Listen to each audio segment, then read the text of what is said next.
Magandang umaga po sa inyo lahat mga kapasigenyo. Ako po si Micaela Soriano, isang aspirant as chairperson ng Barangay Santa Cruz. Ako po ay isang graduate ng Financial Management sa National University, Manila. Ako po ay may mga karanasan sa iba't ibang leadership organizations katulad ng Girl Scout of the Philippines, school organizations na sa financial management related dito. Meron din ako mga community organization at pati rin po ako ng mga kabataan tambuli ng Pasig at Alyansa ng Pasig. Ngayon, naglalayon po ang aming grupo. Kami po ay ang Siklab. Sibol Kabataan, tayo'y mag-alab. Sisibol po kami para sa pagbabago. Nandito po ang aking mga hanay, si Darwin San Miguel, Joven Taburnal, Medlin Cuyugan, Alvin Salva at si Kim Brehildo. Lahat po kami may mga karanasan, may credential, may kredibilidad na magpapatunay na ang kabataan kami ang magiging boses ng kabataan at ang kabataan ng aming magiging boss. Ayun lamang po at maraming salamat. Kumusta yung naging filing?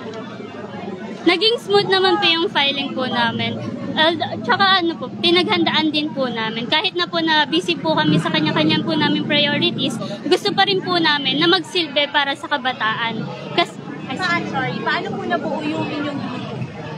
Actually, 2 years ago, nag-decide na po ako na talagang tatakbo po ako. Pero last year po, na-delay po. So, ngayon po, nagkaroon pa rin po ako ng chance kahit na 5 days na lang po, 24 na po ako. And then, binuo ko po yung grupo ko na may mga credential po. So, in the first place, dapat po graduates na po dapat. And then, may mga priorities na nga po sila. Sinama ko po sa criteria kung sino po yung committed po talaga na kabataan. At mas naging magandang taktika rin po ito kasi yung mga susunod po, may sasanayin na po kami, may hanayin na po kami na susunod na leader ng kabataan. Ano yung priority naman ng plataforma kung sakaling priority? Ang priority po ng platforms namin ay ang edukasyon. So kasama po kasi yung education na yung center of participation. Kapag nauna po namin bigyan ng pansin ang edukasyon, lahat po ng economic empowerment, health, lahat po papasok na po doon. Lahat po magiging aktibo ang mga kabataan. Okay. Mensahe po para sa mga kalaban nyo sa pagtakbo sa SC. Ayan po. So, sa mga kalaban ko naman po, sana magkaroon tayo ng friendly moves at mas maging tapat tayo sa serbisyo.